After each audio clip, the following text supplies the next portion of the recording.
Tourism received a major boost at this year's edition of the Telegraph Travel Awards. South Africa was named Best Country, while its iconic city of Cape Town claimed the prestigious title of Best City in the World. Now, for more on how far this accolades actually can go in boosting tourism, we're now joined in studio by SA Tourism spokesperson Thandiwe Mathibela joins me for this. Thank you for your time. Good morning. Thank you. Good morning, and good morning to all the viewers. It is a good morning. I mean, it was cold, but with these news, it just got warmer. Absolutely. South Africa winning Best Country, City of Cape Town, the best city to travel to. Take us through what this actually means for SA.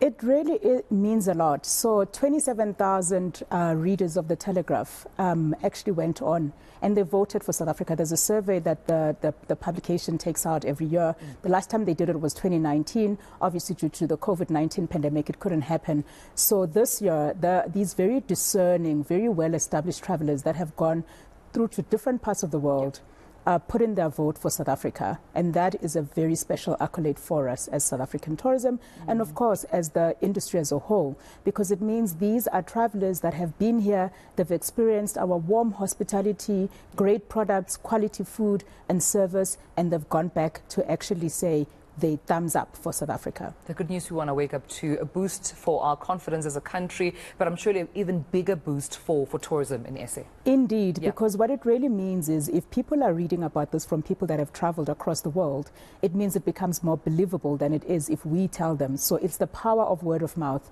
and we are very encouraged by it. Yeah, I think if you're South African, you already know the beauty that lies in your country. It's even more beautiful when you hear someone that's not born and bred in the country experiencing it and also taking it back to their home of origin. But in your view as SA Tourism, what makes South Africa tick? What makes the city of Cape Town tick? The city of Cape Town has always been iconic, not only for its beautiful landscapes, of course, the mountain, which we know that everybody loves to see the Table Mountain. But in terms of South Africa as a whole, we've got so much to offer. Whenever people ask me about South Africa, what is it about South Africa? I always say it's our people. We are such a warm and wonderful people. And you see this when you actually go out of the country and you realize that the difference is so stark. But also, we are like a very diverse nation. We've got beautiful cultures, we're colorful.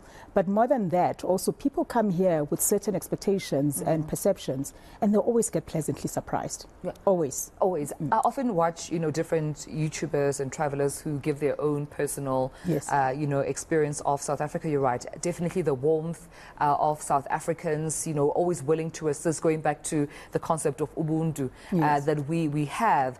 But also, I know that even for SA Tourism, it's not just a big achievement or accolade to hear that travelers, global travelers who are not necessarily South African, talk good about us. You want South Africans to actually experience what South Africa has to offer in its entirety. So local tourism, once again, taking the spotlight. Absolutely. Domestic tourism is very crucial. In fact, it is the backbone of our industry. Like I always say, we've got South Africans to thank, because when the COVID-19 happened and people were not allowed to come here, it's the South Africans that actually traveled. As we speak, we have far surpassed our numbers of pre-COVID numbers. Wow. So South Africans have actually loved, explored, and gotten to know their country even better. How this actually works is that it then makes us better hosts, because we're able to confidently speak about our country. We know the services and offerings, we know our shortcomings, and collectively we can fix that, so that by the time we've got visitors coming through, we've already also experienced it for ourselves. Yeah. Also, during COVID, you just reminded me, we've had this conversation probably before, Thandiwe, that this industry is so resilient. My goodness, especially, post the pandemic.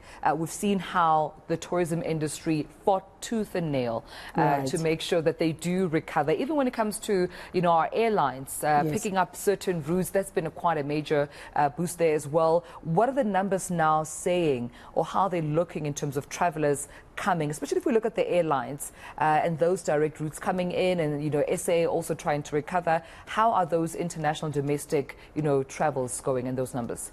Look, from a domestic perspective, like I've said, we've already surpassed our pre-COVID-19 numbers. Africa is still the bread and butter in terms of the arrivals of numbers of people that are coming from outside of South Africa. So over 70% of our numbers are still coming from the rest of the continent. If you look, for instance, at the UK, last year we received in excess of 300,000 people that are coming from the UK, and we are recovering. For most of our markets, we're not at pre-COVID-19 yet. but we certainly and very optimistically on our way there. What is important for me to mention, especially when it comes to airlift, is that it just makes it that much more easier and that much more accessible for people to actually come to our country, the more and more airlift we've got. And we've seen it.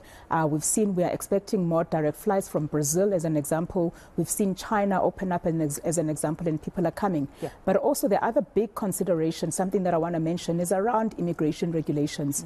We've seen from our numbers that numbers from Kenya have actually hit, very high numbers because we've relaxed our visa regimes. But that's also coupled with the marketing work that we're doing. So all those things, when they come together, they make magic for our country. So, for instance, these awards and what people are saying about South Africa, together with making it easier in terms of policies and regulations, means that our tourism industry will actually benefit. We've seen it. We've got case studies.